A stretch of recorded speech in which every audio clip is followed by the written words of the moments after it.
Baik ibu-ibu yang dirahmati Allah, kemarin terakhir kita membahas tentang usia Nabi Muhammad SAW di usia sekitar kurang lebih 30-35 tahun. Ya, 30-35 tahun. Nah, sekarang kita akan membahas usia Nabi Muhammad SAW di usia 35 tahun sampai 40 tahun. 35 tahun sampai 40 tahun. Kira-kira ada apa di usia Nabi di usia 35 sampai 40 tahun. Ya, alhamdulillah, masya Allah. Ini perjalanan sejarah Rasul yang relatif lengkap ya, yang bisa walaupun secara umum tetapi bisa kita ceritakan. Dan ibu-ibu memahami, oh ternyata perjalanan Nabi dari usia lahir, atau bahkan kemarin kalau tidak salah kita ceritanya sebelum lahir ya, sebelum lahir terus sampai dengan usia beliau yang ke-35. Sedikit mengulang, di usia ke-35 tahun, kemarin kita ceritakan ada kisah pemugaran Ka'bah dan kisah tahkim namanya. Secara singkat, bahwa di masa usia Nabi Muhammad SAW 35 tahun itu memang kondisi Ka'bah sudah sangat genting. Ya, satu dari segi bangunan. Ya, bangunannya itu sudah hampir roboh karena memang ini usia sudah sangat tua, dan bangunan yang ada kala itu mungkin karena usianya tua ya, bangunan yang dibangun dulunya dengan bangunan-bangunan yang tidak permanen. Ya. Terus bangunan Ka'bahnya itu juga bangunan yang relatif dia itu tidak aman, karena bangunan Ka'bahnya itu pintunya itu tidak pakai naik ya, pintunya langsung nempel di tanah begitu saja, mungkin seperti rumah kita gitu ya. Cuman karena Ka'bah itu letaknya ada di bawah, jadi kalau misalkan hujan, jadi air itu langsung mengarah semuanya ke Ka'bah. Nah, kalau air itu semuanya mengarah ke Ka'bah, itu biasanya pintu itu langsung, kalau lagi ada genangan sedikit, seperti ibu-ibu kalau pernah datang ke mana? Pernah datang ke Mekah gitu ya. Kalau pernah pas hujan, itu biasanya hujan nggak terlalu lama saja terjadi genangan, ya kan? Hujan nggak terlalu lama terjadi genangan. Nah, itu dia bisa akhirnya masuk ke dalam Ka'bah. Belum lagi di atasnya itu tidak ada atap. Ya, ini lucu ini, orang Quraisy ini lucu, ibu-ibu. Jadi mereka itu meletakkan barang berharga mereka yang ingin mereka persembahkan kepada patung-patung mereka itu di dalam Ka'bah. Ya, misalkan contoh ada persembahan harta, ada persembahan emas, ada persembahan apa gitu ya. Itu mereka setelah melakukan ritual menyembah berhala mereka lalu memberikan persembahan itu, mereka buka pintu Ka'bah yang digembok, memang mereka buka pintu Ka'bah lalu mereka masukkan harta berharganya itu di Ka'bah, lalu dikunci lagi, tapi atapnya bolong. Ya, atapnya bolong, sehingga ya, para pencuri yang pintar gitu kan, dia mikir nggak apa-apalah dikunci, nggak apa-apa karena atapnya bolong. Jadi terkadang banyak sekali kehilangan. Baru saja dia mempersembahkan emasnya gitu ya, dia bawa masuk ke dalam Ka'bah. Tiba-tiba begitu masuk di dalam Ka'bah, pagi harinya udah nggak ada. Ribut tuh mereka. Oh, ini mungkin karena karena diterima. Ada yang ngomong begitu. Diterima oleh Lata, oleh Uzza. Ada yang bilang, mana mungkin diterima, nggak mungkin ini patung bisa ngambil, ini pasti pencuri. Gitu. Ribut di antara mereka, dan akhirnya ketahuan bahwa memang pencuri. Ya, lucu itu ya. Terus ditambah puncaknya, saat Mekah itu terjadi banjir bandang, Sailal Arim, betul-betul banjir yang luar biasa besar ya, banjir yang luar biasa besar. Nah, banjir itu hampir merobohkan setengah bangunan Ka'bah ya. Banjir yang terjadi kurang lebih sekitar 5 tahun sebelum Nabi diutus menjadi Nabi, Mekah itu dilanda banjir bandang. Maka tahun ini disebut dengan tahun banjir, ya, tahun banjir. Karena orang-orang dulu, ya, orang Arab itu mereka belum punya hitungan tahun. mereka memakai tahun itu dengan kejadian yang terjadi pada masa itu. Jadi kalau masa itu lagi terjadi apa, ya disebutlah itu tahun. Kalau lagi jadi banjir disebut tahun banjir, kalau lagi gempa disebut tahun gempa. Ya makanya ada disebut tahun gajah, karena di tahun itu Mekah diserang oleh pasukan gajah gitu. Ya. Nah ini terjadi banjir yang luar biasa besar, sehingga membuat Ka'bah itu hampir runtuh gitu. Oleh karena itu akhirnya dipugar dengan cerita yang kemarin saya sampaikan, ya. Bagaimana ada seorang Al-Walid ibn Mughirah kala itu sebagai sesepuhnya Quraisy, karena orang-orang pengen mugar, nggak ada yang berani mugar. Kenapa? Karena mereka masih teringat dengan ceritanya pasukan gajah yang ingin menghancurkan Ka'bah, tapi dikirim oleh Allah burung dari atas yang membawa batu-batu dari neraka itu, gitu kan, membuat mereka porak-poranda. Nah, mereka masih takut. Itu juga salah satu sebabnya, walaupun bangunan Ka'bah itu sudah sangat kritis gitu ya, rentan sekali untuk hancur, tapi mereka nggak berani untuk pugar karena itu tadi. Bahkan di antara mereka ada yang mengatakan, biarkan sajalah dia jadi tumpukan batu, tidak berbentuk bangunan, daripada nanti kita mendapatkan murka dari Allah. Tapi Al-Walid ibn Mughirah dia yang memberanikan diri mengambil kampaknya dan menghancurkan satu sudut Ka'bah yang masih tersisa, dan dia diam sejenak melihat ke atas gitu ya, tidak ada burung yang datang. Ya, akhirnya dia yang memberanikan diri untuk mengatakan bahwa ini adalah bagian dari persetujuan, ya, bahwa Allah menyetujui kalau kita memugar rumah, maka dipugarlah, dipugar, diganti bangunan yang bagus gitu, ya. Dan mereka sepakat bahwa mereka tidak menggunakan kecuali uang yang halal. Nah, dari situlah akhirnya mereka tahu gitu bahwa ternyata dana yang ada pada mereka itu tidak mencukupi, karena memang ternyata orang-orang Quraisy itu duitnya lebih banyak yang haram gitu. Karena mereka punya dua rekening, rekening halal dan rekening haram. Ya.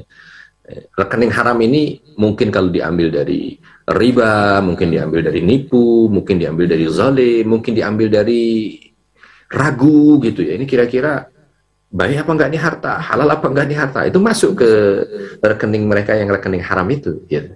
Nah begitu dikumpulkan memang rekening haram banyak, cuman ini nggak boleh, sepakat diambillah dari uang-uang baik saja. Nah uang-uang baik itu ternyata tidak mencukupi, sehingga bangunan Ka'bah dibikin berbeda. Nah ini ada sedikit gambaran ya, sedikit gambaran mungkin yang bisa saya tampilkan. Mungkin ini untuk gambaran saja ya ibu-ibu ya. Inilah dia sedikit gambaran tentang bangunan Ka'bah nih, ya. Mudah-mudahan bisa dilihat nih. Ya, yang ini sejarah perombakan Ka'bah saja. Ini Ka'bah yang dibangun oleh Nabi Ibrahim dan Nabi Ismail. Coba ini gambar pertamanya nih. Ini yang dibangun oleh Nabi Ibrahim dan Nabi Ismail. Yang tadi saya bilang hancur itu. Ya, walaupun nanti sudah diperbaiki. Ya. Ini tingginya, ya, ini kurang lebih tingginya 4 meter, ya, panjangnya 16 meter. Terus di sini ini setengah lingkaran, mohon maaf. Di sini setengah lingkaran, ya, di sini setengah lingkaran. Nah, batu-batu saja, ini masih nempel di sini, ya, ini masih nempel. Terus di sini nggak ada atap, nggak ada tutup, ya, nggak ada atap, nggak ada tutup. Nah, jadi karena nggak ada atap, orang bisa naik, gini ya. Nah, yang berikutnya ini kadang roboh, kadang hancur, diperbaiki oleh beberapa orang. Nah, yang pernah memperbaiki lagi namanya kakek buyut Nabi Qusay bin Kilab, ya. Qusay bin Kilab. Nah, Qusay bin Kilab ketika memperbaharui ini tapi ini kurang pas ya. Sebenarnya ini belum ada ini. Ini belum ada ini. Ini masih bentuk begini tetapi sudah lebih permanen tadi. Ya, sudah agak lebih permanen. Ya, tingginya 9 meter, panjangnya 13 meter. Ya. Tapi kalau ditambah ke sini mungkin panjangnya lebih ya. Untuk membuat bangunan masih setengah gini. Tetapi di sini hancur. Ya, ketika hancur itu posisi yang model seperti ini, atapnya masih belum ada, pintu masih nempel di tanah, tapi tiba-tiba datang banjir yang membuat ini hampir hancur. Akhirnya dibuatlah ya model dengan perubahan yang dibuat oleh orang-orang Quraisy. Ini bangunan terakhir yang dibikin di saat cerita kita itu, ya, atau cerita kita saat ini.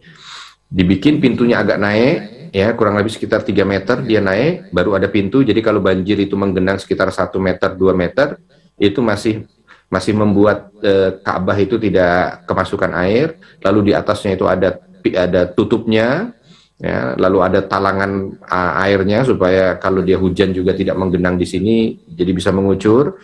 Lalu karena uang itu tidak cukup, maka yang setengah dari Hijri Ismail ini dibikin setengah lingkaran, ya, dibikin setengah lingkaran. Nah, jadi relatif lebih permanen. Nah, itulah dia yang sampai dengan detik ini, ya, diperbaiki kurang lebih ukuran dan modelnya itu dengan ukuran yang sama ketika diperbaiki oleh orang-orang Quraisy di saat usia Nabi Muhammad SAW 35 tahun. Maka ketika Nabi SAW kala itu bercerita kepada para sahabatnya di saat Makkah sudah Islam semuanya, ba'dal fath, ya, setelah Fathu Makkah, Nabi bercerita bahwa sebenarnya bangunan Ka'bah itu bukan bangunan model seperti ini. Dia bukan kotak begini, lalu ada garis begini, tidak. Sebenarnya bangunannya adalah bangunan yang modelnya seperti ini, dijelaskan oleh Nabi. Yang dibangun pertama kali oleh Nabi Ibrahim, itu seluruhnya adalah tembok, tembok gitu. Cuman ujungnya ini jadi setengah lingkaran, jadi kayak apa ya, kalau dari atas tuh kayak gambar roti gitu ya. Kalau dari atas kayak gambar roti di Indonesia, ya, roti apa, roti tawar gitu ya. Jadi begini, terus setengah lingkaran. Hanya kala itu orang-orang Quraisy, kata Rasul, tidak memiliki dana yang cukup untuk membuat ini seperti ini, sehingga mereka bikinnya sisanya itu setengah lingkaran. Karena bangunan yang baru ini di dalamnya ada 6 tiang yang dibangun oleh Quraisy kala itu, ya, sehingga untuk memperkuat bangunan ini supaya tidak roboh-roboh dengan bangunan yang kokoh gitu ya. Tapi ternyata justru itu membuat keuangan mereka tidak mencukupi, maka dibikinlah ini setengah lingkaran. Maka ketika Aisyah radhiyallahu anha bertanya, pingin sekali sholat di dalam Ka'bah, maka Rasul mengatakan sholatlah di dalam Hijri Ismail sini, karena Hijri Ismail ini masuk bagian Ka'bah. Jadi kalau ibu-ibu datang ke Mekah lalu sholat di dalam Hijri Ismail sini, ini sama saja dengan sholat di dalam Ka'bah, ya. Jadi ada orang bilang, saya mendapat penghargaan untuk bisa masuk ke dalam Ka'bah dan sholat di dalamnya. Ya, itu penghargaan secara manusia saja sih sebenarnya. Tapi kalau di mata Allah, mau sholat yang di dalam Ka'bah sini, mau sholat yang di Hijri Ismail sini, sama-sama sholat di dalam Ka'bah, ya. Ya, jadi bolehlah kalau ibu-ibu mau bangga, bukan sombong ya, bangga di hadapan anak-anak, nggak usah di hadapan orang-orang, nanti ya, hilang pahala kita. Mama ini alhamdulillah pernah sholat dalam Ka'bah loh. Oh gitu. Oh emang iya, Ma? Iya. Nah, sholatnya di Hijri Ismail. Karena Aisyah pun pernah minta kepada Rasul untuk bisa sholat di dalam Ka'bah, tapi Rasul mengarahkannya sholatlah di Hijri Ismail, karena sholat di dalam Hijri Ismail itu sudah sama dengan sholat di dalam Ka'bah, ya. Nah, lalu para sahabat ketika mengetahui bahwa kondisi Ka'bah sebenarnya itu adalah model awalnya seperti ini, para sahabat bilang kala itu, ya, para sahabat bilang, kalau begitu kita kembalikan ya Rasul. Sekarang uang banyak, uang kita banyak, dan uang kita dari halal semua, tidak ada yang haram. Kita pugar lagi, kita buat sama seperti yang dulu dibangun oleh Nabi Ibrahim. Gitu. Tapi Nabi SAW mengatakan, tidak, aku tidak akan memugar bangunan Ka'bah ini untuk menghormati kebaikan niat orang-orang Quraisy. Ya. Jadi orang Quraisy yang sudah punya niat baik, ingin membangun Ka'bah sesuai dengan apa yang ada pada mereka dari harta-harta halal mereka, mereka bangun dengan niat yang tulus, mereka bangun dengan diskusi yang baik, bahkan di situ ada tahkim, ya, yang kemarin kita ceritakan saat kejadian peletakan Hajar Aswad gitu kan, itu diletakkan oleh tangan Nabi sendiri, maka Nabi SAW berijtihad untuk tidak memugar kembali dan membiarkan itu. Maka itulah yang sampai sekarang ada, walaupun pernah dirubah, ya, walaupun pernah dirombak karena dulu pernah kena manjanik, ya, pernah kena manjanik. Lalu ketika dirubah, diperbaiki oleh dinasti Bani Umayyah itu karena pernah hancur kena manjanik, ya. Nah, ukurannya tidak berubah atau ukurannya tidak, modelnya tidak merubah dari model seperti apa yang dilakukan oleh Quraisy. Jadi kala itu Bani Umayyah dia tidak merubah karena ini udah hancur, hampir hancur total, 80% kena manjanik itu hancur Ka'bah. Ingin diperbaiki, tapi perbaikinya tidak seperti ini, tidak ke awal, tapi mengikut kepada apa yang disabdakan oleh Rasul, ya, sehingga bangunannya diikuti oleh bangunan yang pernah dibuat oleh Quraisy, gitu ya, bangunan yang pernah dibuat oleh Quraisy. Pernah ingin dihancurkan lagi oleh dinasti Bani Abbasiyah, dibangun seperti ini, tetapi oleh para ulama besar kala itu diingatkan para khalifah, diingatkan khalifah itu agar tidak membuat Ka'bah ini menjadi permainan. Jadi biarkan, jangan dibangun, jangan diberubah, jangan diapa, udah biarkan. Sesuaikan dengan keinginan Nabi yang menginginkan bangun itu posisinya seperti apa yang ada pada Quraisy, ya. Nah, jadi yang ada sekarang ini kalau kita lihat yang model seperti ini apa yang dibuat dari apa istilahnya? Modelnya Quraisy, ya, model Quraisy ketika di usia Nabi Shallallahu Alaihi Wasallam berusia 35 tahun. Ya, di saat beliau ikut dalam pembangunan Ka'bah, karena beliau ikut dalam pembangunan Ka'bah ini. Ya, beliau ikut dalam pembangunan Ka'bah, beliau mengangkat batu yang ada di Ka'bah. Beliau ikut serta bersama, ya. Bahkan di situ ada beberapa tanda-tanda nubuat yang nanti akan kita ceritakan. Ya, jadi begitu kurang lebih kisaran bagaimana perkembangan Ka'bah dari masa ke masa, ya. Jadi bukan dari zaman Nabi Ibrahim alaihissalam Ka'bah itu seperti saat ini yang kita lihat, ya. Bukan berarti Ka'bah itu Nabi Ibrahim bikinnya begitu, ya, ada Hijr Ismail yang ada setengah. Itu bangunan yang dibangun diasas oleh Quraisy di saat Nabi Shallallahu Alaihi Wasallam berusia 35 tahun. Nah, ketika bangunan sudah selesai, nah mereka ribut siapa yang meletakkan, kan kemarin kita ceritakan ribut siapa yang mau meletakkan batu Hajar Aswad. Nah, akhirnya mereka tidak ketemu jalan keluar siapa yang meletakkan tuh kurang lebih hampir 5 hari. Nah, 5 hari itu makin memanas, ya, di antara mereka karena belum ada keputusan siapa yang meletakkan, hampir saja perang. Tapi usul dari salah seorang petinggi Quraisy mengatakan kita pasrahkan kepada Allah siapa yang berhak untuk meletakkan, ya, yang masuk pintu pertama kali. Gitu ya, kemarin cerita ternyata Nabi Muhammad yang masuk Shallallahu Alaihi Wasallam. Baik, itu kisah kemarin yang kita kisahkan. Nah, sekarang kita akan menceritakan tentang bagaimana setelah peristiwa ini. Usia Nabi kurang lebih berarti berapa? 35 sampai 40 tahun. 40 tahun kita tahu bahwa Nabi Muhammad Shallallahu Alaihi Wasallam menerima wahyu di usia 40 tahun. Ya, di usia 40 tahun Nabi Muhammad Shallallahu Alaihi Wasallam menerima wahyu. Tetapi ada muqaddimah terlebih dahulu sebelum menerima wahyu ini. Nah, itulah usia antara 35 sampai 40 tahun. Maka usia 35 sampai usia 40 tahun ini disebut sebagai usia persiapan penerimaan wahyu. Bahasanya kita begitu. Ya, ini tahun persiapan penerimaan wahyu. Nabi Shallallahu Alaihi Wasallam di usia 35 tahun itu, Ibu, yang tadi saya sampaikan bahwa beliau itu mendapat kehormatan untuk bisa memutuskan bagaimana Hajar Aswad ini diletakkan, itu namanya mulai melejit, ya. Namanya mulai apa ya? Ya, mulai baik itu mulai apa istilahnya? Namanya mulai harum, gitu, ya. Namanya mulai harum. Semua orang membicarakan tentang kebaikan Rasul, semua orang membicarakan tentang bagaimana Muhammad ini menjadi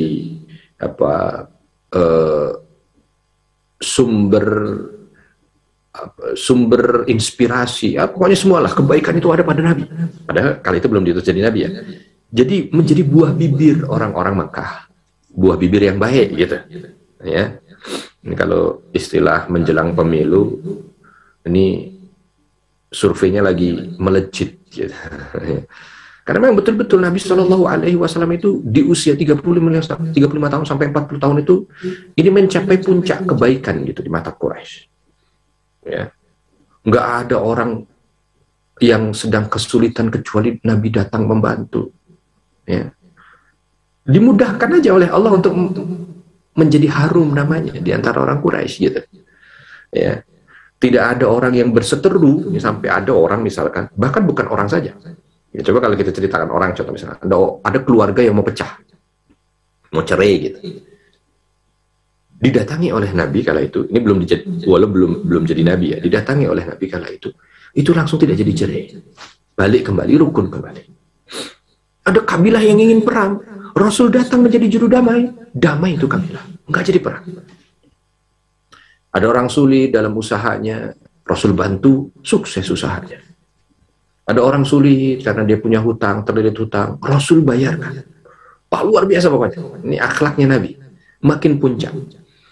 Ya, jadi ini masa persiapan wahyu namanya, masa persiapan wahyu, di mana kala itu memang Nabi SAW mencapai puncak baiknya, ya, puncak kebaikan di mata Quraisy, makin harum namanya. Ini Rasul.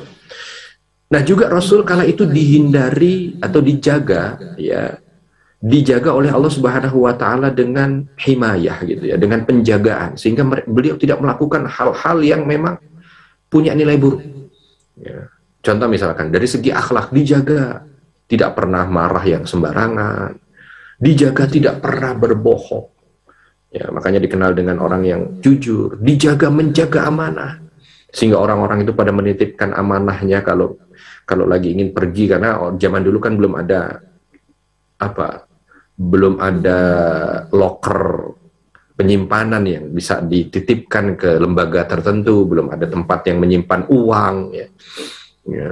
Jadi kalau mau pergi gitu, ya daripada disimpan di rumah tidak ada yang jaga, maka emas-emas mereka itu kadang-kadang dibawa gitu ya. Nah itu dititipkan ke orang-orang yang mereka percaya. Dan kala itu semua orang, tidak ada orang lain, ya, seolah dalam pikiran mereka itu kalau ingin pergi dan ingin menitipkan amanahnya atau menitipkan barangnya ya kepada Nabi, ya, datang kepada Muhammad begitu. Itu jadi mungkin penuh sekali itu rumah Rasul kala itu dengan titipan-titipannya orang Quraisy itu, ya. Bahkan dalam hal-hal tertentu Nabi itu betul-betul juga dijaga oleh Allah. Contoh misalkan ketika ada perayaan yang harus menyertakan berhala gitu ya, maka Nabi otomatis aja nggak bisa datang, entah karena beliau terlalu ngantuk, entah beliau mungkin apa, pokoknya ada halangannya lah, ada aja halangannya, enggak jadi. Ya. Jadi kalau ibu-ibu itu luput untuk bisa datang ke satu majelis yang ada nilai maksiat gitu ya, nah itu perlindungan dari Allah. Ya, itu yang kita betul-betul harapkan sebenarnya, ya, yang kita mohonkan kepada Allah. Ya, ada undangan majelis gosip, Bu. Ada undangan majelis gosip. Ya, ibu udah punya niat mau datang gitu. Wah, ini majelis gosip nih keren nih. Ah, mau datang ah. Apa majelis gosip? Ya nggak tahu saya. Majelis gosip itu apa? Tapi intinya misalkan ada satu kumpul yang cuman kumpul-kumpul hahaha, ya, nggak ada manfaat faedah, datang ke sana cuman kocok keluar nama apa-apa. Ya, terus habis itu ngegosip yang panjang, tiba-tiba ibu nggak bisa datang karena apa? Sakit perut. Aduh, pengen datang lagi, sakit perut, ini nggak ketahan, akhirnya buang air. Mau berangkat lagi buang air, sampai akhirnya sembuhnya ya udah nggak keburu kalau mau datang ke sana. Itu berarti dilindungin Allah. Itu dilindungin Allah. Nah itulah dia Rasul gitu. Ya. Bagaimana di usia itu segala macam bentuk yang ada nilai maksiatnya itu Allah jaga. Gitu. Sampai kalau harus bertemu dengan orang yang dia itu nanti ternyata harus bersumpah gitu, dan sumpahnya itu menyebut Lata dan Uzza. Ya, ada momen orang-orang Quraisy itu ketika bersumpah itu bukan wallahi. Walaupun mereka memakai sumpah wallahi juga karena mereka percaya kepada Allah, bukan tidak percaya kepada Allah ya. Orang Quraisy ini percaya kepada Allah. Ya.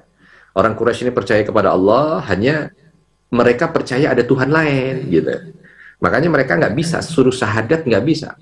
Suruh mengucap kalimat la ilaha illallah itu nggak bisa. Kenapa? Bukan mereka nggak percaya sama Allah, mereka percaya sama Allah. Tapi mereka sulit kalau menyatakan Tuhan itu hanya satu, itu mereka sulit. Karena menurut mereka itu Tuhan ada yang lain. Oh, ada Tuhan yang lain, ada Lata, ada Uzza, maksud cuma Allah. Allah ini adalah Tuhannya Tuhan. Gitu ya. Kepala Tuhan gitu menurut mereka. Jadi kalau disuruh mengakui bahwa Tuhannya satu sulit. Makanya mereka tetap bersumpah wallahi, ya. Dan mereka juga selain bersumpah wallahi juga bersumpah demi Lata dan demi Uzza. Nah, di saat ada momen-momen yang harus mendengarkan orang bersumpah demi Lata dan demi Uzza, itu Nabi tidak bisa. Entah tidak bisa datang, entah tiba-tiba telinga beliau sakit tidak bisa mendengar, entah apa, pokoknya enggak. Masya Allah, ya, itu Nabi. Bahkan di cerita apa namanya, di cerita pembangunan Ka'bah ini ada tanda nubuah yang hadir juga. Ya.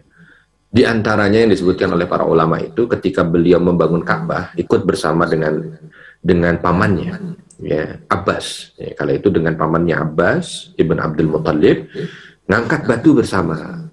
Cuman ketika ngangkat batu bersama itu nampaknya baju gamisnya Rasul ini agak sedikit seolah mengganggu gerak gitu ya.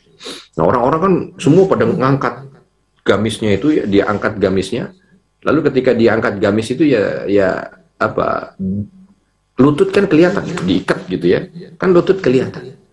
Nah, paman Nabi kala itu mengatakan, Muhammad, angkat saja itu gamismu itu, ya, supaya nanti kerjanya lebih giat gitu, apa, bukan kerja lebih cekatan lah, lebih cepat gitu. Maka Rasul punya keinginan untuk ngangkat itu. Oh baik paman. Begitu mau diangkat, tiba-tiba kepleset jatuh. Dan jatuhnya itu langsung menghadap ke arah mana? Langit itu. Jadi terlentang ya. Duak dari atas Ka'bah jatuh. Duak. Kaget semua orang menghampiri Rasul dan mengatakan, bagaimana gitu ya. Ketika dikatakan bagaimana, maka kala itu Rasul Shallallahu Alaihi Wasallam mengatakan tidak ada masalah, ya, tidak ada masalah karena tidak terasa sakit sama sekali. Jadi tidak ada rasa sakitnya. Masya Allah, luar biasanya itu ya, tidak ada rasa sakitnya. Kenapa? Karena memang ternyata Rasul Shallallahu Alaihi Wasallam kala itu sudah dilindungi oleh Allah Subhanahu Wa Taala untuk tidak melakukan hal-hal yang memang itu di luar ke apa. Karena kalau misalkan beliau Shallallahu Alaihi Wasallam itu melakukan tadi ya, mengikuti apa yang diinginkan oleh orang-orang Quraisy atau pamannya, ini tersingkap apanya? Tersingkap auratnya. Ini lutut ini kan aurat. Maka seolah dijaga betul supaya tidak terlihat auratnya, dijatuhkan oleh Allah.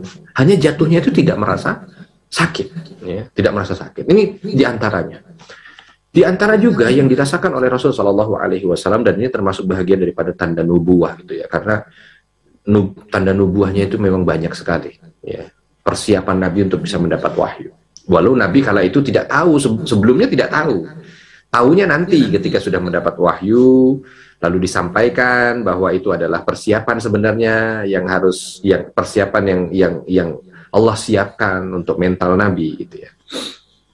Di antara tanda nubuah juga bahwa ada beberapa benda di Mekah itu yang menyampaikan salam kepada Nabi. Ya, ada beberapa benda yang ada di Mekah itu menyampaikan salam kepada Nabi. Jadi ketika Nabi Shallallahu Alaihi Wasallam lewat gitu ya, tiba-tiba ini menyampaikan salamnya. Lewat di sebelah batu, tiba-tiba batu ini bilang Assalamualaikum. Nabi bingung juga gitu. Ya. Lewat pohon Assalamualaikum. Ibu-ibu coba. Kalau lewat sesuatu tiba-tiba yang ada Assalamualaikum itu kira-kira gimana? Ya, lewat pohon, pohonnya Assalamualaikum. Jadi ibu lewat di situ jam 12 malam gitu ya, tiba-tiba ada yang Assalamualaikum. Kaget mungkin ya, takut. Ini Rasul begitu. Bahkan Nabi mengatakan aku masih hafal. Jadi ternyata memang tidak semua ya. Tidak semua benda salam kepada beliau, tapi ada beberapa benda yang beliau sampai hafal. Nih kalau lewat di sebelah batu ini pasti dia salam. Kalau pasti dia salam. Cuman kalau itu belum nyampaikan. Ya, batu itu nggak ngomong lanjut itu. Assalamualaikum. Nabi bukan jawab Waalaikumsalam. Muhammad, tahu nggak begitu. Nggak, udah cukup salam saja. Salam saja. Ini juga tanda bahwa semua yang ada di atas muka bumi ini adalah makhluk Allah gitu ya. Kan nggak mungkin batu bisa ngomong itu dengan sendirinya, kan nggak mungkin kalau bukan karena izin dari Allah kan. Nah, maka ketika disampaikan bahwa pohon itu bertasbih, daun itu bertasbih, itu bukan bukan omong kosong gitu. Memang itulah dia. Alam ini diatur oleh Allah Subhanahu wa taala, semua bertasbih. Ya, maka kalau ada ibu-ibu yang punya hobi, kalau di Indonesia kan hobi tanaman ya. Hobi tanaman ya. Kalau di tempat di sini mah nggak ada hobi tanaman. Ada dikit, ada ya. Saya juga kemarin sempat videoin, ternyata di Jordan ini banyak juga yang gardening. Dijual tanaman-tanaman, terus dia bikin di pelataran-pelataran rumahnya atau di teras-teras, balkon-balkon apartemen. Itu kan kalau misalkan sedang menyiram gitu ya, itu pohon-pohon itu bertasbih semua. Daun-daun itu bertasbih, daun-daun itu memuji Allah gitu. Jadi ada kemungkinan mereka itu ya ketika dicukupi segala kebaikannya oleh ibu-ibu, ya dia akan mendoakan ibu-ibu gitu. Itulah dia makhluk Allah. Begitulah dia makhluk Allah. Nah, ini termasuk di antara tanda-tanda nubuah. Ya, di saat Nabi Shallallahu alaihi wasallam itu beliau berusia 35 sampai 40 tahun tadi, di antara tanda nubuahnya itu ya ada beberapa di sekitar Mekah itu menyampaikan salam kepada beliau ya. Nah, di antara tanda yang lain, beliau ini menjelang nubuah ya, menjelang wahyu itu beliau ini 5 tahun itu ya, 5 tahun itu selalu punya yang namanya ru'yah shadiqah ya, ru'yah shadiqah atau ru'yah salihah. Ru'yah itu mimpi, Bu ya, ru'yah itu mimpi, salihah berarti baik, mimpi yang baik ya. Shadiqah itu berarti mimpi yang benar. Tidak datang kecuali seperti fajar subuh atau fajar sidik. Di antara maknanya, banyak makna ulama menjelaskan tentang ini. Yang pertama, mimpi beliau itu selama hampir kurang 5 tahun sebelum mendapat wahyu, itu mimpi yang baik-baik terus. Nggak ada mimpi ngerinya, nggak ada mimpi buruknya, nggak ada mimpi jeleknya. Ya. Nah, kalau ibu-ibu mimpi, kadang-kadang kan mimpi itu mempengaruhi orang. Ya. Mimpi itu mempengaruhi orang. Contoh misalnya, ada seorang istri mimpi suaminya nikah lagi. Ya. Itu pasti pagi harinya lain itu, mukanya sama suaminya lain. Padahal suaminya nggak salah apa-apa gitu ya, cemberut. Dia bilang, kenapa Ma? Enggak. Apalagi kalau malam besoknya mimpi yang sama. Waduh, malam besoknya mimpi yang sama. 7 kali mimpi yang sama. Wah, lain itu kejiwaan. Ya kan? Nih. Beda kalau misalkan mimpi diajak suami umroh. Ya, mimpi diajak suami umroh. Pasti bangun juga akan lain, senyum-senyum sendiri. Padahal belum diajak umroh. Ya, padahal belum diajak umroh, itu udah senyum-senyum sendiri. Ya, nanti kalau misalkan dia ternyata besok diajak jalan lagi dulu senyum-senyum sendiri. Itulah dia mimpi kan, ya, mempengaruhi kejiwaan kadang-kadang mimpi itu. Ya, nah itu juga yang dialami oleh Nabi. 5 tahun sebelum beliau itu mendapat wahyu, mimpinya itu selalu baik terus, gitu. Mimpi yang membahagiakan. Jadi seolah mimpi yang menguatkan jiwa Nabi Shallallahu alaihi wasallam. Ya. Ditambah lagi misalkan kalau orang mimpi baik itu kan fresh gitu bangun ya, seger gitu ya, langsung optimis ya, langsung. Nah, itu kadang-kadang begitu. Itu fitrahnya mimpi. Walaupun kita kalau bicara tentang mimpi ya, di dalam Islam itu Nabi Shallallahu alaihi wasallam mensunnahkan kalau mimpi itu mimpi buruk, sunnahnya adalah 1, ketika bangun ya, bukan bangun ya, ketika terjaga dari mimpi atau ketika bangun dari mimpi itu langsung ta'awud kepada Allah. A'udzubillahi minasyaitonirrajim. Karena itu pasti waswasa syaitan. Mimpi buruk itu pasti syaitan. Udah gitu aja gampangnya, itu sunnah dari Nabi begitu.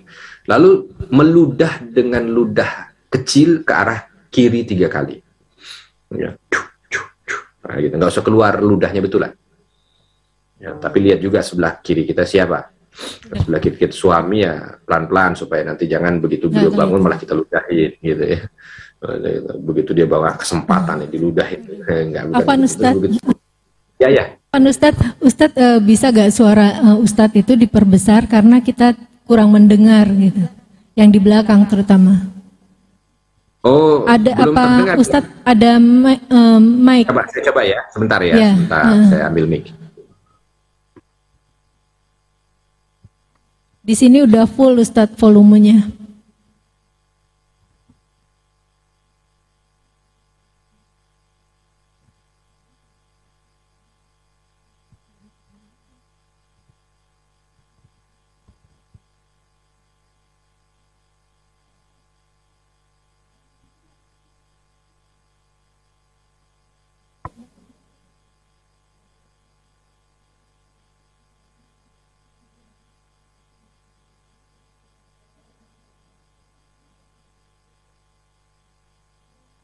Apa ibu-ibu bisa maju sedikit lagi aja? Prokesnya ya. Udah full. Oh coba ya kita.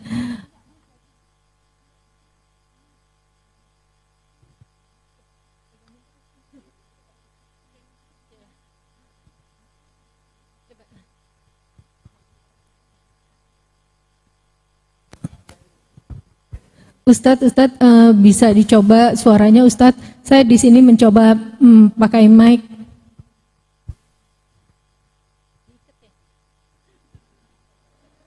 Baik, sekarang sudah pakai, saya sudah coba pakai iPod. Kira-kira lebih terdengar atau tidak? Tapi saya harus megang terus mic. Kalau sekarang lebih terdengar nggak ya? Ini saya sudah coba pakai mic. Bisa. Gimana sekarang? Coba Ustadz. Kalau tanpa mic coba, saya coba sampaikan ya ini ya, tes 1 2. Kalau tanpa mic kira-kira bagaimana? Apakah masih sulit terdengar atau masih kecil suaranya? Gimana yang belakang? Atau tidak? Kedengaran tidak atau? Sama YouTube-nya bentrok. Belum terdengar ya? Ini saya sudah coba. Udah dengar? Belum dengar. Yang di belakang. Gimana yang lain? Yang di bagian belakang Oh masjid, iya. Ibu ya? Iya Ustadz, di deretan belakang, saf belakang. Oh, belum terdengar ya? Baik. Gak bisa bentrok sama YouTube. Udah. Oh ya. Ya Ustadz, alhamdulillah udah agak lebih baik dari yang tadi. Oh gitu Dilanjutkan, ya, Ustadz. alhamdulillah. Agak lumayan ini ya. Alhamdulillah Ya, mudah-mudahan. lebih baik. Tolong ibu-ibu yang di belakang terdengar betul? Jujur? Insya Allah terdengar ya. Nanti coba angkat tangan ibu-ibu, ini mumpung saya kelihatan gambar ibu-ibu. Yang kurang terdengar jelas yang di mana, Bu? Yang kurang terdengar jelas? Yang kurang terdengar yang jelas. bagian belakang sekali ya? Oke, baik. Tapi sekarang udah terdengar? Sudah lumayan ya? Baik, nanti kalau memang belum di pertemuan berikutnya apakah kita akan kirim sound tambahan atau bagaimana, nanti kita akan bicarakan dengan pengurus insya Allah. Ya, supaya Ustaz. bisa terdengar semuanya dengan baik insya Allah. Ya. Iya. Baik ibu-ibu. Nah, berarti yang di belakang tadi, nanti yang tadi agak miss bisa diulang di YouTube ya. Kalau di YouTube aman ya, ini suaranya aman di YouTube ya. Aman Ustadz, tadi ya saya coba di bawah TV saya pakai mic tapi bentrok dengan suara YouTube, jadi saya nggak lakukan. Oh iya. Iya, baik. Bismillah, mudah-mudahan ibu-ibu insya Allah lah bisa pelan-pelan didengarkan. Saya coba agak naikkan lagi suara biar tetangga pada mendengar juga yang di sini pengajian kita pada pagi hari ini. Ya baik, kita lanjutkan. Jadi di antara tanda nubuah itu adalah mimpi ya. Tadi kita cerita mimpi ya, cerita mimpi. Jadi sunnahnya itu mimpi. Kalau kita itu mimpi dan mimpi kita itu buruk, maka sunnahnya adalah satu, kita diminta untuk ta'awud ketika bangun. A'udzubillahi minasyaitonirrajim. Ya, lalu menengok ke sebelah kiri dan meludah dengan ludah tipis. Ya. Dan tidak menceritakan mimpi kita itu kepada siapapun. Nah, jangan kalau mimpi buruk dicerita-ceritakan, jangan. Udah diem saja. Ya. Pokoknya jaga lisan, jangan cerita, karena memang itu sunnahnya. Jangan kita tiba-tiba datang ke orang, sini, tadi malam saya mimpi buruk. Tapi nggak boleh cerita ya. Ada orang nanti penasaran gitu ya. Atau bahkan kepada orang terdekat, misalkan kepada siapa, kepada suami, ya, kepada anak, nggak usah pakai cerita. Ya. Pak, tadi malam saya mimpi buruk. Tapi nggak boleh cerita. Jangan, udah nggak usah, diam aja. Udah diam. Doa saja. Ya Allah, mudah-mudahan ini bisikan setan yang tidak terjadi apa-apa. Doakan saja. Ya, mungkin itu isyarat saja supaya kita mendoakan orang. Ya, kita mimpi buruk tentang anak kita, ya udah kita langsung doakan. Ya, bangun, kita doakan anak kita. Kita mimpi buruk tentang suami kita, doakan suami kita. Kita mimpi buruk tentang siapa? Teman kita, doakan teman kita. Jangan malah diomong-omongin, kamu mau kemana? Saya mau pergi nih. Pergi kemana? Pergi ke sana. Jangan. Kenapa? Tadi malam saya mimpi buruk. Ini malah ngomong-ngomongin begitu kan. Jangan, nanti saya takut terjadi sesuatu.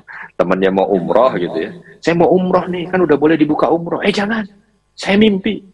Ya, saya mimpi kamu kepentok pagar.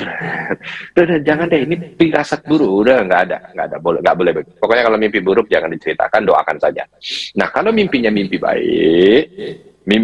baik, maka sunnahnya begitu bangun mengucap tahmid, alhamdulillah. Lalu setelah itu berdoa, semoga mimpi baik itu menjadi kenyataan. Lalu setelah itu diperbolehkan, kalau misal ingin menceritakan kepada siapa dari mimpi baiknya itu boleh, ya, diperbolehkan. Misalkan cerita kepada suami, mimpi baik, saya begini, silahkan, nggak apa-apa. Kalau mimpi itu mimpi baik. Nah, kembali ke ru'yah salihah atau ru'yah shadiqah. Di antara makna ru'yah salihah atau ru'yah shadiqah itu adalah Nabi SAW ketika mimpi itu mimpi baik terus. Dan mimpinya itu jelas gitu. Jadi bukan, kan kita kadang-kadang ada mimpi itu yang mimpi nggak jelas, ada yang mimpi jelas ya. Maksudnya begini, ada ketika kita tidur, itu kita ingat mimpi kita. Ada yang nggak ingat. Ya, contoh misalkan tadi malam, di antara jamaah yang hadir nih, apakah masih ingat mimpi tadi malam apa? Mungkin sebagian, ingat tuh Ustaz. Sebagian, nggak tahu ya, kayaknya nggak mimpi. Ada yang begitu, ya. Nah, mungkin sebagian lagi ingat betul dari awal sampai akhir mimpinya. Ya, mimpinya ingat betul. Gitu. Ingat betul Ustaz, jalan cerita mimpi tadi malam. Ada yang begitu. Nah, Nabi SAW mimpinya, selain mimpi itu adalah mimpi yang baik, mimpi yang membahagiakan, itu mimpinya teringat betul beliau. Betul-betul ingat bagaimana jalur mimpi, jalan mimpinya. Ya, ini yang dimaksud dengan ru'yah salihah. Juga di antara makna ru'yah salihah atau ru'yah shadiqah, mimpi beliau itu seperti fajar terbit saja. Ya, jadi mimpinya ya seperti mimpi 5 tahun itu mimpinya sama. Mimpi fajar terbit, mimpi fajar terbit, mimpi fajar terbit. Nah, gitu. Ini pendapat ya, di antara pendapat yang ada. Tapi intinya mimpi baik. Nabi SAW 5 tahun menjelang beliau itu diangkat menjadi Rasul, beliau itu selalu bermimpi baik. Ya, selalu bermimpi baik. Ini di antara tanda-tanda nubuah gitu. Karena Nabi SAW menceritakan bahwa Nabi SAW itu mendapatkan tanda nubuah gitu.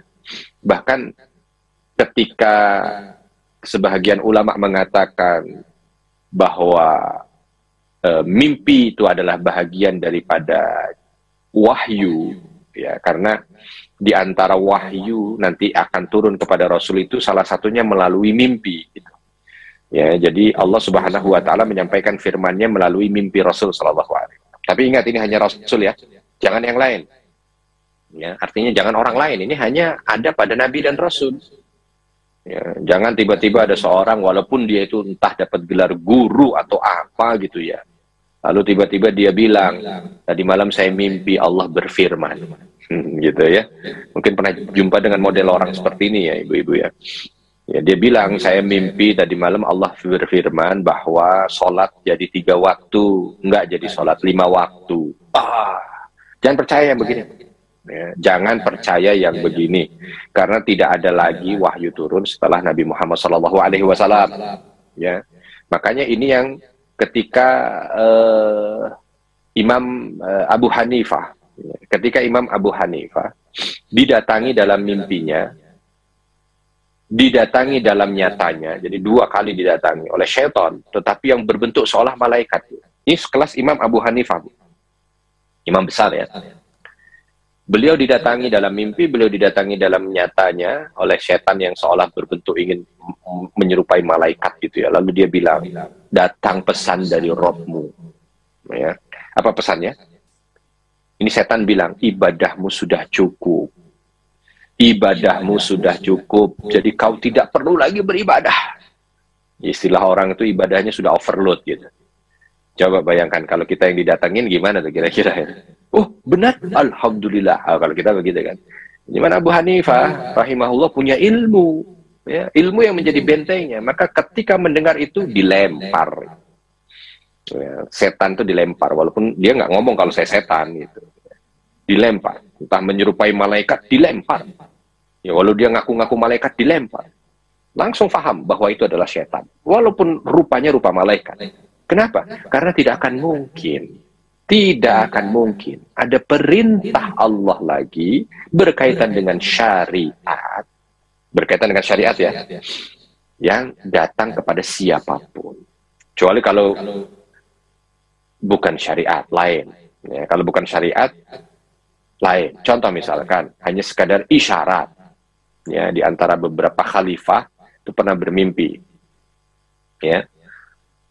Yang merupakan bahagian daripada isyarat. Contoh, ada satu khalifah yang ketika beliau tidur bermimpi terjadi sesuatu di Madinah. Terus besok malamnya mimpi lagi terjadi sesuatu yang besar di Madinah, huru-hara di Madinah. Lalu khalifah ini berpikir ada apa gerak? Ya, sehingga sang khalifah ini langsung berangkat menuju ke Madinah ya. Lalu ternyata begitu dilihat kanan dan kiri, kanan dan kiri, kanan dan kiri, ada apa? Nggak ada apa-apa. Di Madinah itu tenang-tenang saja, nggak ada masalah. Dan ketika ditanya gubernurnya yang ada di Hijaz, apakah ada gejolak-gejolak yang akan membuat huru-hara di Madinah? Tidak ada. Akhirnya sampai bingung ada apa, tapi mimpi ini betul-betul teringat jelas gitu ya. Nah, akhirnya begitu diselidik, oh ternyata. Apa yang terjadi? Ada seorang Yahudi yang menyamar menjadi seorang Muslim, beli rumah atau nyewa rumah di Madinah, dan ternyata dia sudah menggali rumahnya, yang galian itu menuju ke kubur Nabi Shallallahu Alaihi Wasallam. Belum sampai di kubur Nabi, tapi sudah sedikit lagi hampir sampai. Ternyata tujuannya ingin mencuri jasad Rasul. Maka alhamdulillah langsung tertangkap, ya dihukum mati. Lalu makam Rasul dibikin penjagaan, ya supaya tidak terulang. Ya hal yang sama. Nah itu isyarat gitu, tapi bukan syariah. Seperti contoh misalkan ada isyarat dari seorang khalifah juga ketika bermimpi terjadi kehausan besar yang melanda jamaah haji. Kala itu belum terjadi musim haji, ya, belum terjadi musim haji, tapi kok kayaknya akan terjadi musibah besar di haji ini, musibah besar. Apa musibahnya? Begitu suruh dicek-cek, oh ternyata ada kemungkinan jamaah haji ini kekurangan air. Karena pada musim itu musim yang sangat kering sekali, jadi kurang air jamaah haji itu bisa berakibat fatal, akan banyak sekali yang meninggal. Maka sang khalifah akhirnya membuat bendungan dan akhirnya dialiri air, yang sampai sekarang bendungan air itu masih bisa dilihat ketika kita berada di Arafah, di Mina, di Musdalifah. Ya. Itu juga sama, ya. Dari isyarat mimpi gitu bahasanya. Tapi itu isyarat, bukan merubah syariat.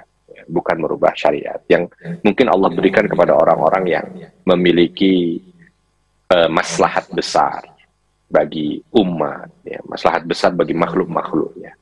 Begitu kurang lebih. Ya, jadi kalau ibu-ibu bermimpi, oh ternyata kucingnya ini mungkin kucingnya ini kalau di rumah punya kucing, gitu ya.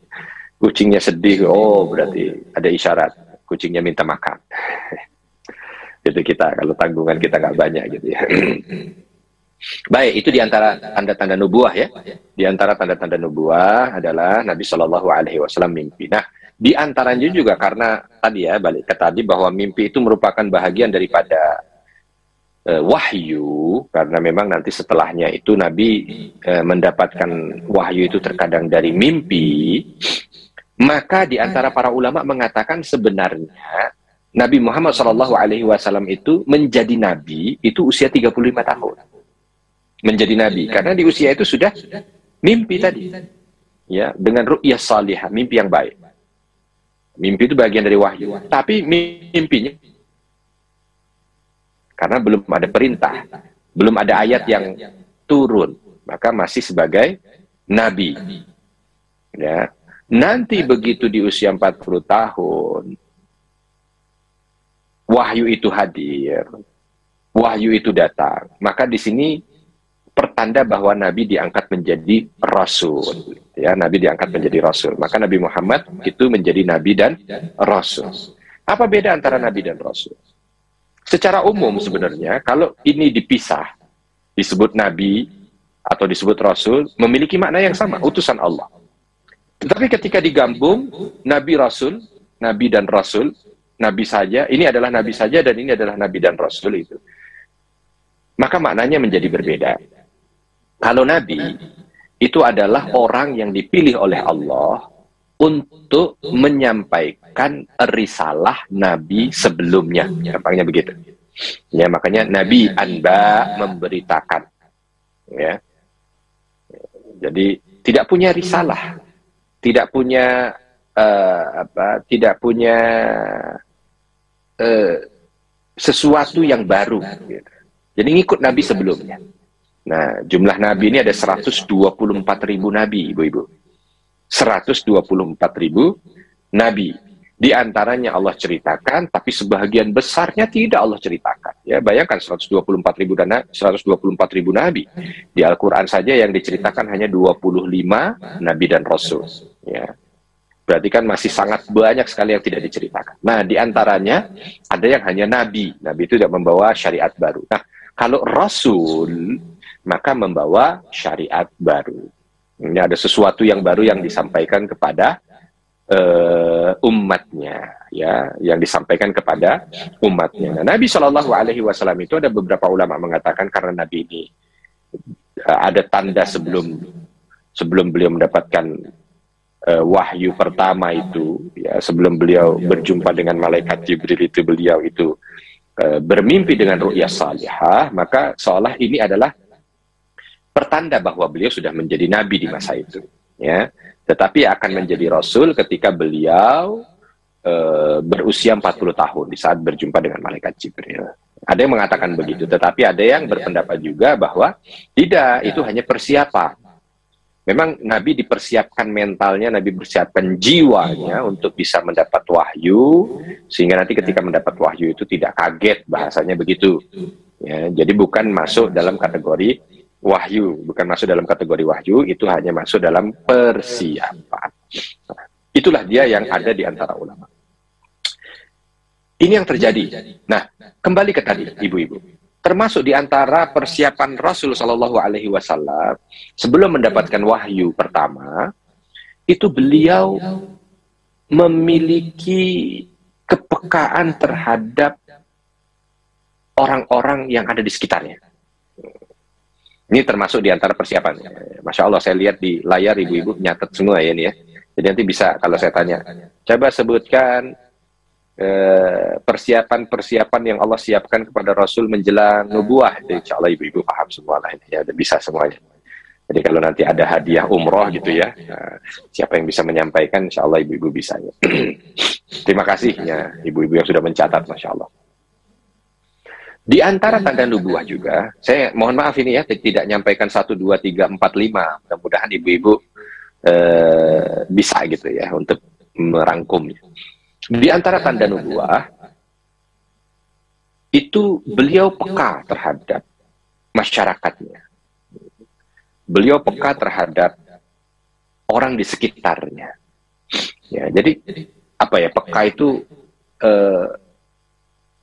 perhatian gitu ya, perhatian dalam semua lini, dan itu perhatiannya itu mendatangkan keprihatinan Rasul. Ya kan ada orang yang cuek ya, ada orang kan yang cuek aja, terserahlah Mau tetangga miskin nggak miskin terserah, mau tetangga maksiat nggak maksiat terserah, ya. Mau tetangga butuh nggak butuh terserah, mau tetangga itu soleh nggak soleh terserah. Kan ada yang begitu kan, ada orang itu yang cuek. Nah ini Nabi dibikin hati beliau menjelang nubuah itu begitu perhatian kepada orang sekitar. Ya, begitu perhatian kepada rakyatnya, gitu bahasa kita gitulah. Begitu perhatian kepada orang-orang yang ada di Mekah gitu. Ya, ini kan wahbah ya, pemberian dari Allah. Jadi kalau ada orang miskin, beliau tuh perhatian sekali bagi berpikir gimana caranya mengentaskan kemiskinan. Ya. Terus ketika melihat ada orang menyembah berhala, beliau berpikir gimana caranya supaya orang-orang Quraisy ini sadar bahwa berhala itu nggak patut untuk disembah. Lalu ketika ada kemaksiatan, ya, contoh ada orang kok mengambil harta dengan cara zalim, ya, ada orang mengambil harta dengan cara keji, ya, itu beliau berpikir, pokoknya semua difikirin, gitu, semua difikirin. Nah ini 3 tahun, Ibu, 3 tahun menjelang nubuah itu, ini makin kental pada Nabi, ya, rasa kepekaannya itu makin menguat di 3 tahun sebelum nubuah. Jadi usia beliau berapa? Berarti kurang lebih 37 tahun ya. Di usia 37 tahun itu makin kuat itu. Kepedulian Rasul, kepekaan Rasul terhadap masyarakatnya. Jadi beliau kadang-kadang merenung. Beliau kadang-kadang berpikir. Beliau kadang-kadang nah akhirnya membuat beliau itu uzlah. Nah ini persiapan juga ya. Persiapan nubuah itu ada uzlah namanya. Uzlah itu menyendiri. Menyendiri, bukan bertapa ya, bukan bertapa. Menyendiri dengan tadabbur, berpikir. Jadi bukan uzlah itu disamakan dengan bertapa di dalam gua, lalu dia dengan gerakan tertentu, dia puasa tidak makan tidak, enggak, bukan begitu. Ya, karena Nabi SAW itu ketika beliau beruzlah itu bukan untuk bertapa. Kenapa? Karena beliau ketika berangkat ya kalau orang sekarang bilangnya kayak piknik gitu aja. Kenapa kok kayak piknik? Beliau bawa roti, beliau bawa air, beliau bawa makanan, beliau bawa apa? Kadang beliau bawa keluarganya. Ya. Kadang beliau bawa keluarganya, bawa pembantunya, bawa siapa. Berangkat.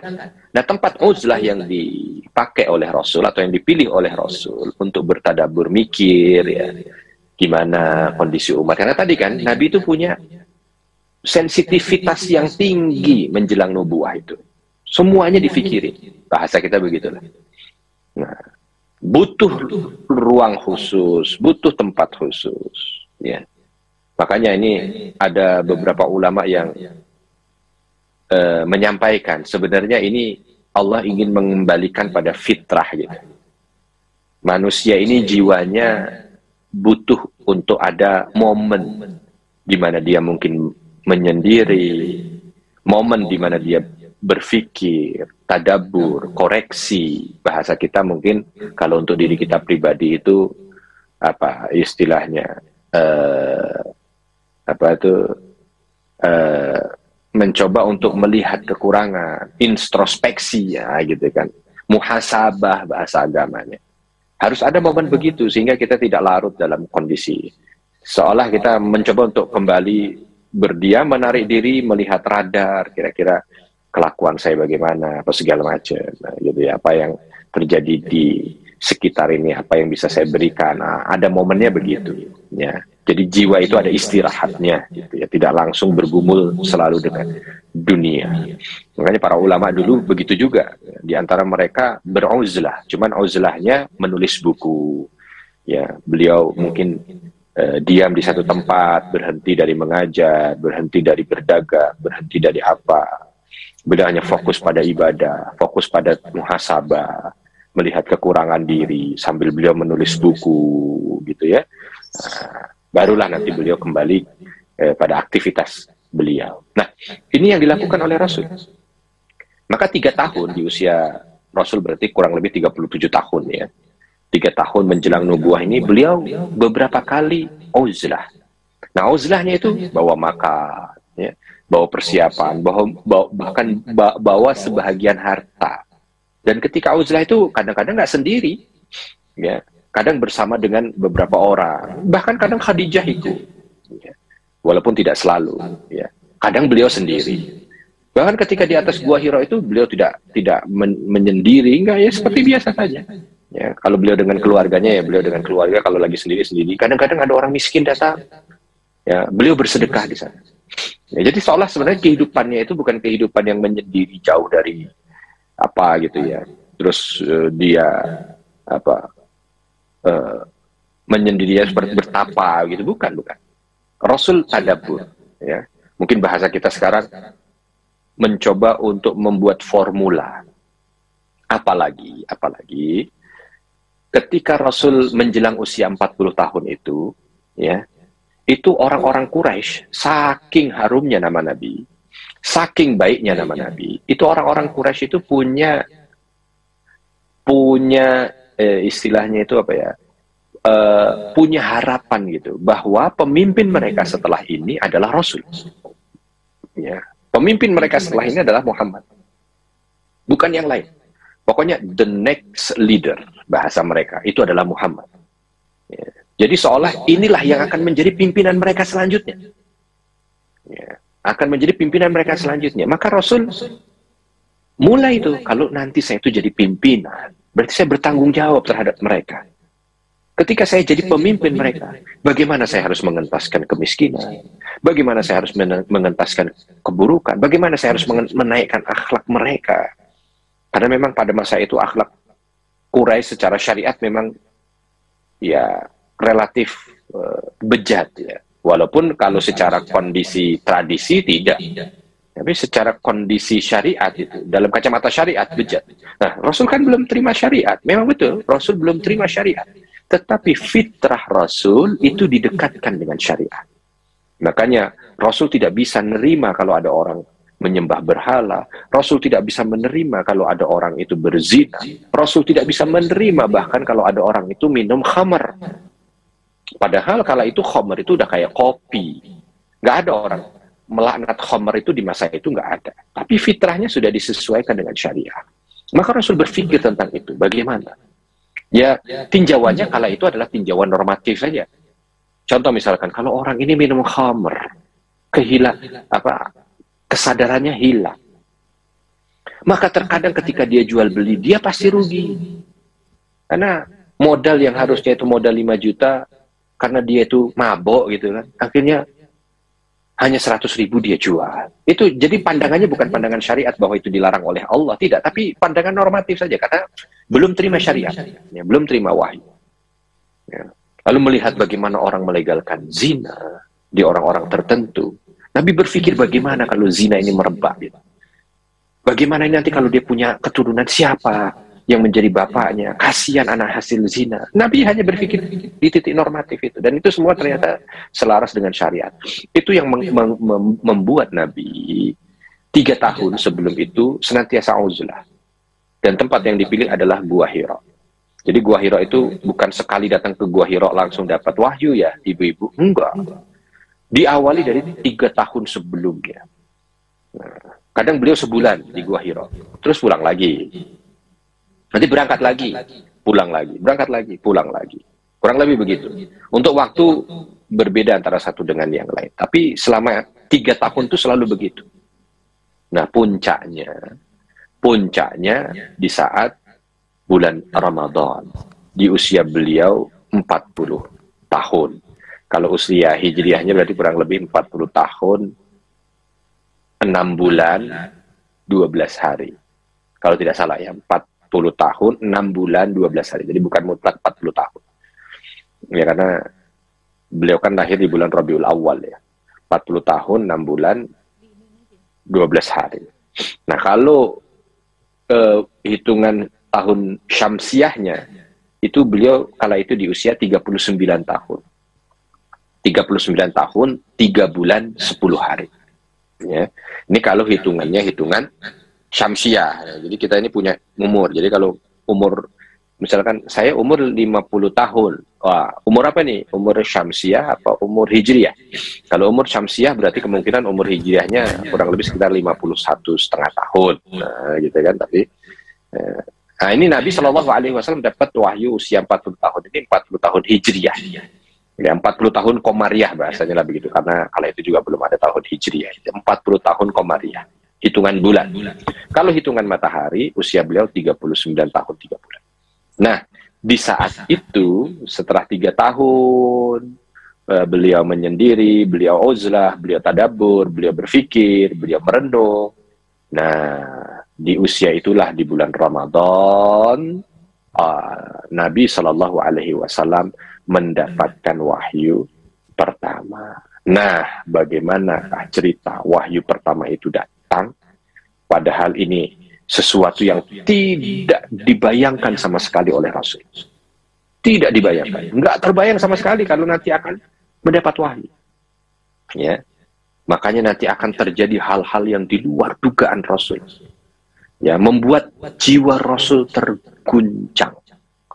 Bahkan nanti ada momen seperti hadis yang diriwayatkan oleh Bukhari, bahwa Nabi itu sampai punya keinginan untuk melemparkan diri dari atas bukit.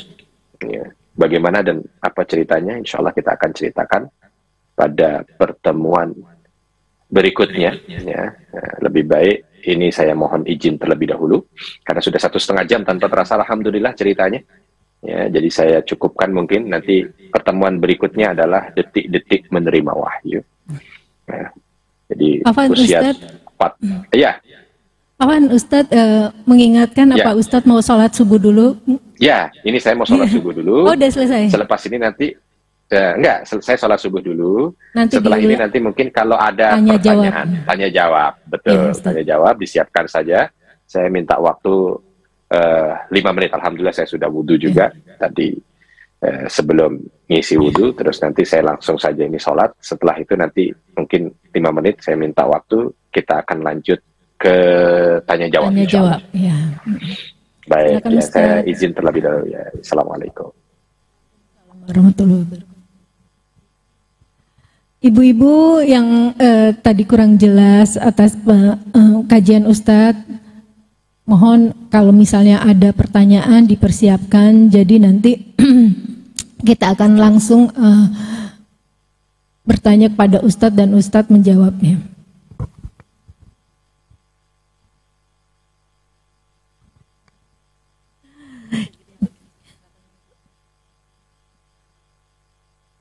Oh ya, ibu-ibu maaf karena ini streaming perdana Masjid An-Ni'mah.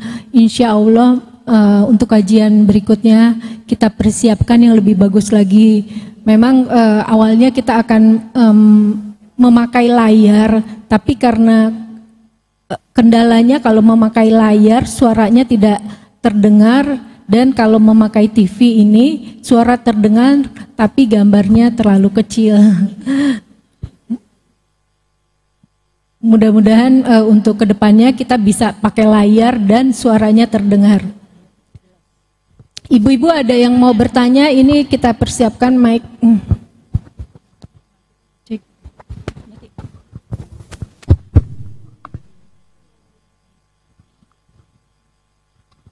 Bismillahirrahmanirrahim.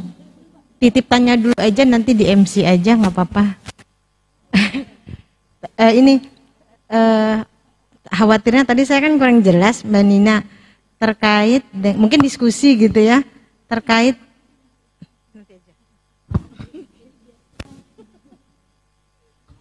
baik Mbak Nina.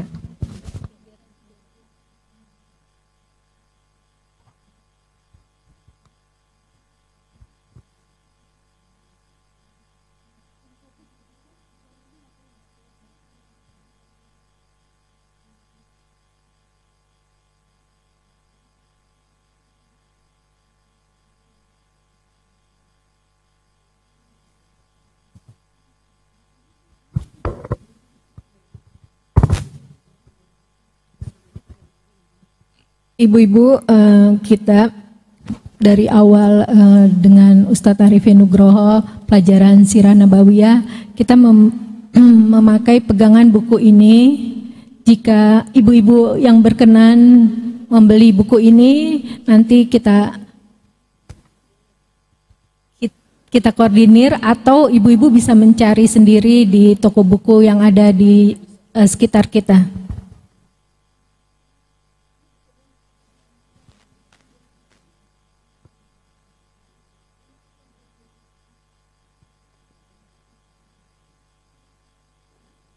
Nanti mungkin kita foto, kita share di grup Sakinah. Dan ibu-ibu mungkin yang ingin ikut kelas tahsin tajwid Al-Quran, untuk perdana akan dibuka kelas baru ya. Kelas baru bisa menghubungi dengan Mbak Hani.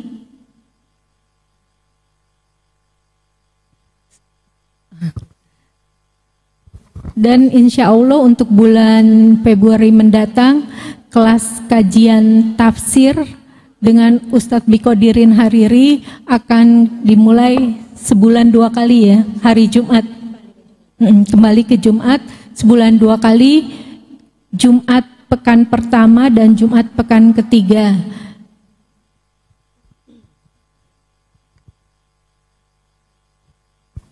Mungkin juga ibu-ibu ingin memberi infak sodako pada Jumat Barokah, kita menerima karena insya Allah kita akan rutin memberikan nasi dalam bentuk box kepada para jamaah setelah sholat Jumat.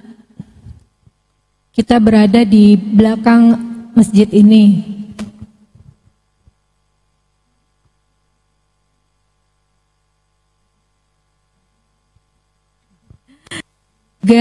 Dan juga anak asuh dari Ustadz Hariri membutuhkan untuk biaya hidup sehari-harinya. Jika ingin berinfak sodako untuk anak asuh, bisa menghubungi saya.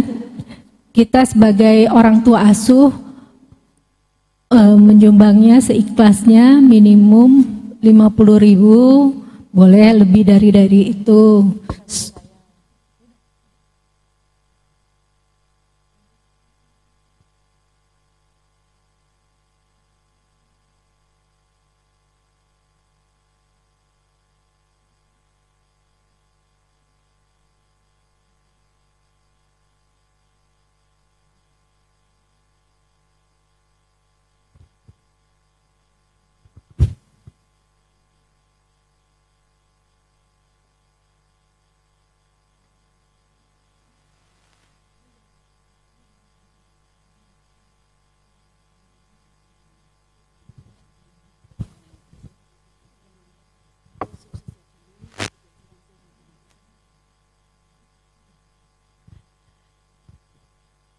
Alhamdulillah kajian kita setiap hari Senin.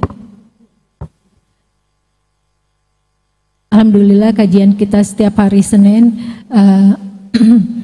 rutin adanya, dan insya Allah kita akan menyediakan snack.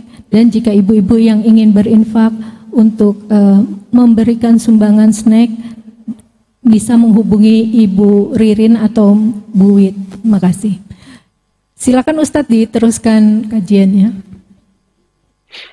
Baik, alhamdulillah wassalatu wassalamu ala rasulillah.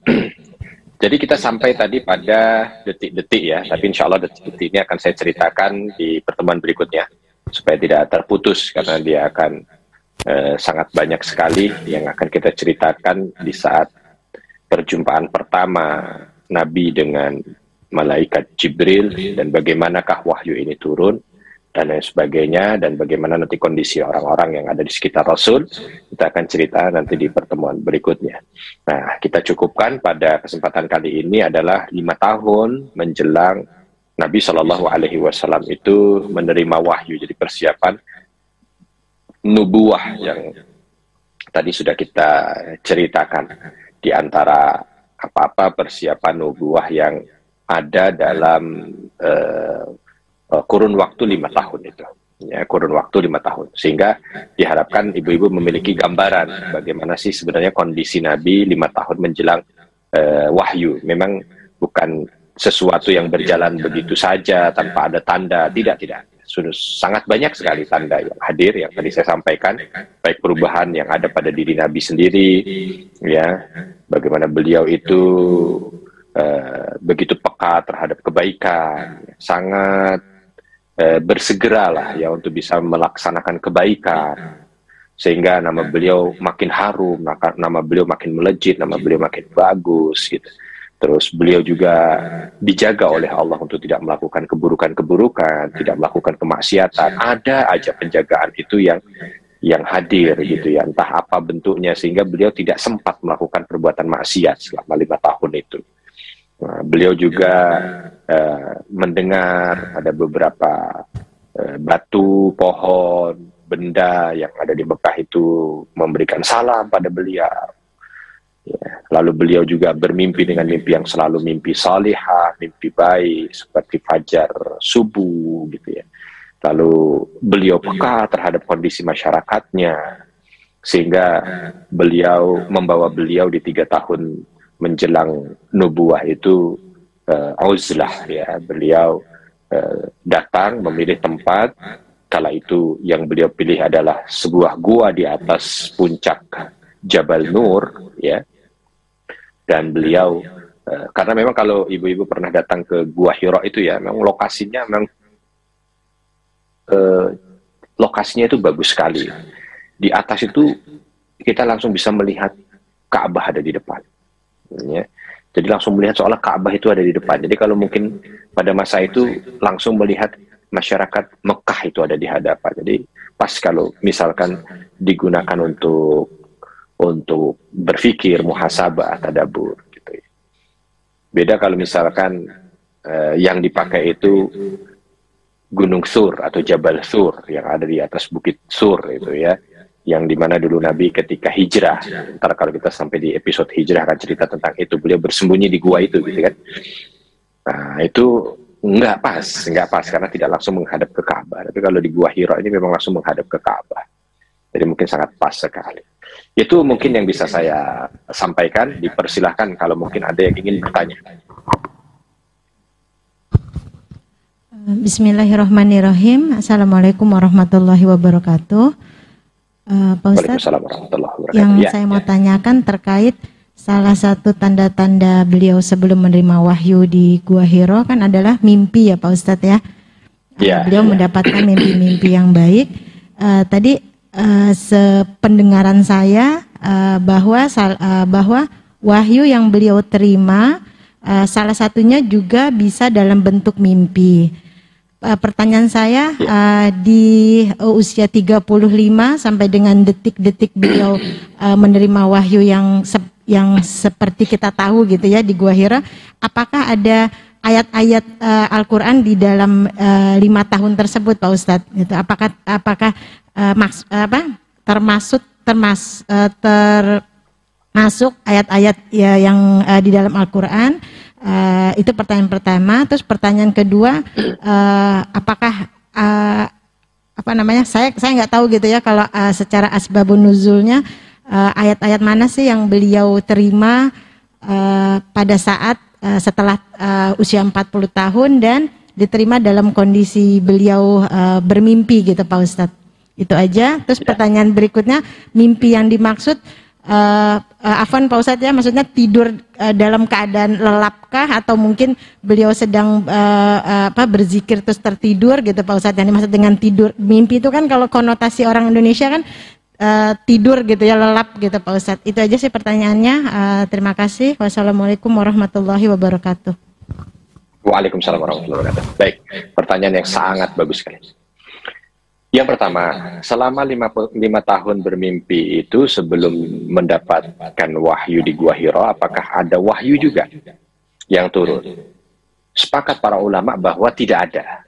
Tidak ada. Jadi mimpi itu seperti kafalakis subah gitu saja. Ya, jadi mimpi itu mimpi yang memang tidak ada wahyu. Ya, seperti falak di waktu subuh, istilahnya begitu. Jadi mimpi yang soleh, mimpi yang baik, mimpi yang benar, mimpi yang menggembirakan, mimpi yang membuat jiwa itu fresh gitu saja. Tapi tidak mimpi yang langsung mendapatkan wahyu, atau tidak mimpi bahkan berjumpa dengan Jibril dalam mimpi pun tidak. Tidak ada. Sehingga nanti ketika kita cerita detik-detik menerima wahyu itu, Nabi sangat kaget sekali ketika Jibril itu mendekat beliau. Ya karena memang belum tahu. Kalau udah tahu kan mesti begitu didekat, Iqra. Jibril ya, gitu. Ya itu kalau udah tahu gitu, kan belum tahu. Jadi enggak ada ayat. Nah, Pertanyaan berikutnya, apakah ayat-ayat setelah itu ada ayat-ayat mimpi? Ada beberapa, cuman saya memang tidak ingat ya. Nanti ini PR buat saya untuk bisa saya sampaikan mungkin menyeluruh ya. Ayat-ayat yang asbabun nuzulnya itu bukan asbabun nuzul ya. Caranya itu mimpi. Ya, mendapatkannya wahyunya itu.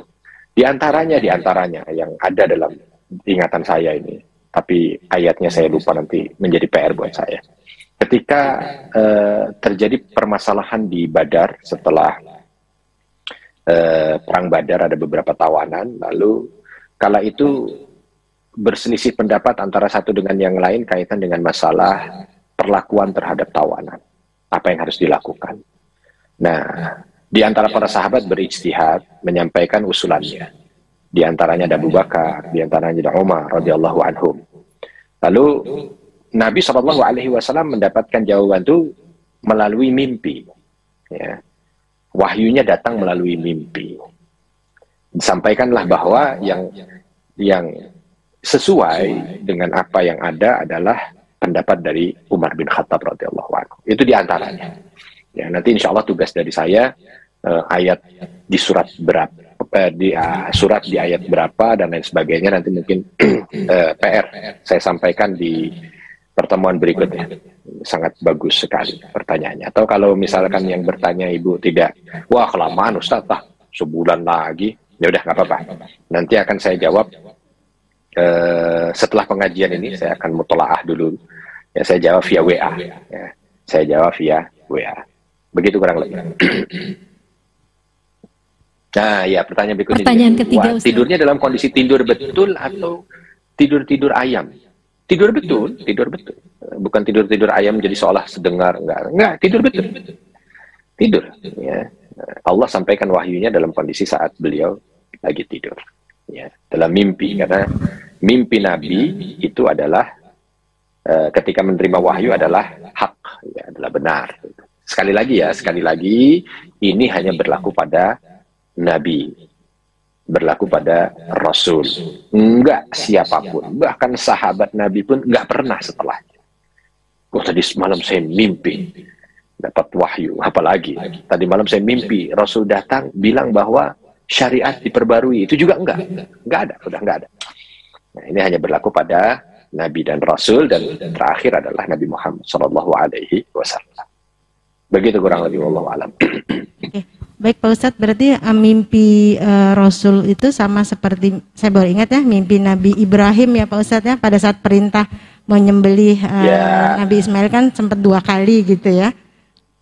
Berarti betul. Seperti itu ya Pak Ustadz ya. Baik. Seperti itu, karena beberapa Nabi beliau mendapatkan perintah dengan melalui mimpi, ya, melalui mimpi. Nanti dalam beberapa catatan walaupun ini tidak disebutkan gitu ya. Contoh misalkan ada beberapa wahyu yang turun pada Nabi Yusuf ketika beliau sudah menjadi Perdana Menteri di Mesir, itu juga melalui mimpi. Begitu kurang lebih. Nabi Ibrahim melalui mimpi. Assalamualaikum Ustadz, satu lagi bertanya ya Ustadz, bisa? Silakan. Ya, bismillah. Mengenai mimpi lagi Ustadz. Jadi kan tadi dikatakan yang mimpi sebagai wahyu adalah para nabi dan rasul ya.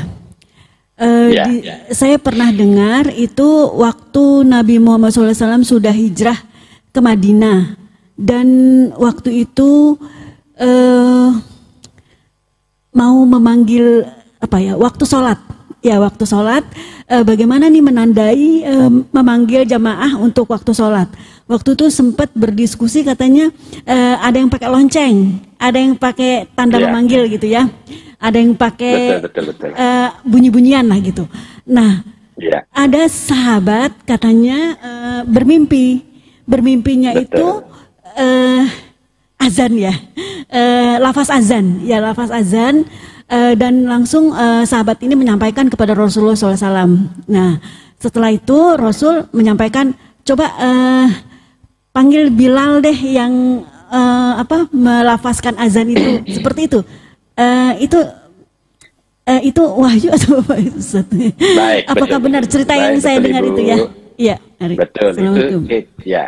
Terima kasih, bagus sekali. Itu termasuk di antara pensyariatan adzan ya, ketika sholat 5 waktu ini sudah didapat, dan kala itu sudah menjadi sebuah kewajiban, tidak langsung serta-merta, karena sholat 5 waktu ini kan masih di Mekah ya, masih di Mekah. Jadi orang-orang udah tahu gitu loh ya, modelnya udah tahu apa segala macam, dan tidak mungkin ada panggilan khusus, karena kala itu kaum muslimin masih sangat ditekan. Ya, masih sangat ditekan oleh orang Quraisy. Jangankan kita mau azan, ya, kita kumpul aja dimarahin. Ya, maka praktis walaupun sholat itu sudah wajib, tetapi masih sendiri-sendiri. Nah, ketika pindah ke Madinah, berselang waktu, kaum muslimin sudah mulai kuat, maka para sahabat itu punya keinginan gitu, gimana caranya ya supaya mengingatkan orang kalau sholat itu sudah masuk dan semuanya datang. Maka diantaranya ada yang bagaimana dengan lonceng, Nabi tolak karena lonceng itu seperti orang Nasrani. Bagaimana dengan trompet, Nabi tolak karena seperti orang Yahudi. Bagaimana dengan yang lain menghidupkan api, tidak seperti orang Majusi. Ya, akhirnya beberapa hari diskusi terjadi sampai ada beberapa sahabat yang bermimpi. Lalu mimpi itu disampaikan kepada Rasul. Ada orang yang datang dengan menyebut kalimat ini, Allahu Akbar, Allahu Akbar. Tiba-tiba begitu lagi ngomong begitu, sahabat yang lain bilang, saya juga mimpi yang sama, saya juga mimpi yang sama. Maka Nabi mengatakan, qad tawata'at ru'yakum. Maka mimpi kalian sudah bertemu, itu bahasanya begitu ya. Artinya sudah ketemu nih apa yang kita harapkan. Berarti kita harus cara memanggilnya dengan cara seperti itu. Maka diminta untuk dilantunkanlah yang dinamakan dengan adzan ya. Tetapi apakah ini wahyu? Tidak, karena yang disebut wahyu itu yang termaktub dalam Al-Qur'an. Ya. Kan kalau umpama kita lihat di Al-Qur'an tidak ada ayat adzan, tidak ada. Nah, kalau modelnya yang seperti ini ada beberapa ya. Yang dilalui oleh Rasul sallallahu alaihi wasallam ya, dan ini merupakan bahagian petunjuk, tapi bukan secara umum itu wahyu yang ada dalam Al-Quran ya. Ini bahagiannya, makanya nanti ada beberapa sahabat yang bermimpi tentang hal itu, tapi nggak ada di Al-Qurannya, tidak ada. Begitu kurang lebih ya. Bagus. Ibu-ibu ada yang mau bertanya, kita kasih kesempatan 1 kali pertanyaan lagi.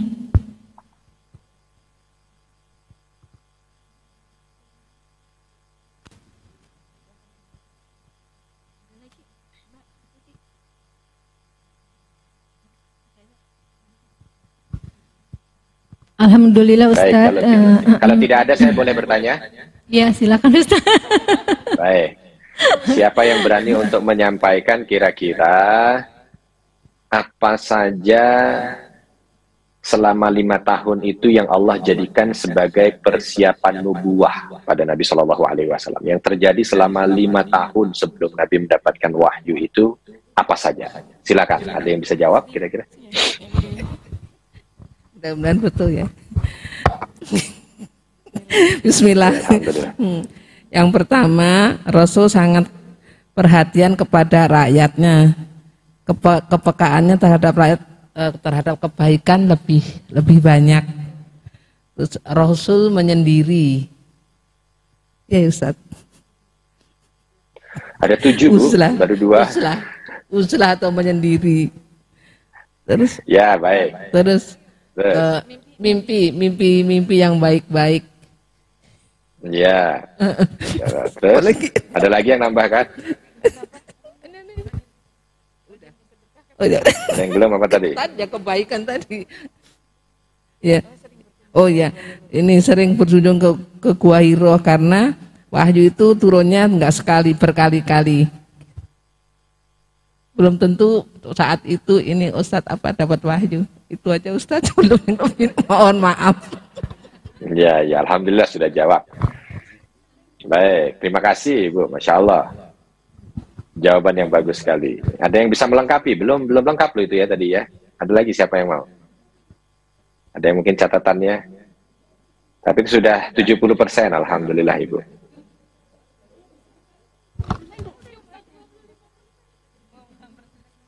Gak apa-apa. Bersedekah terlindung dari maksiat, Ustadz.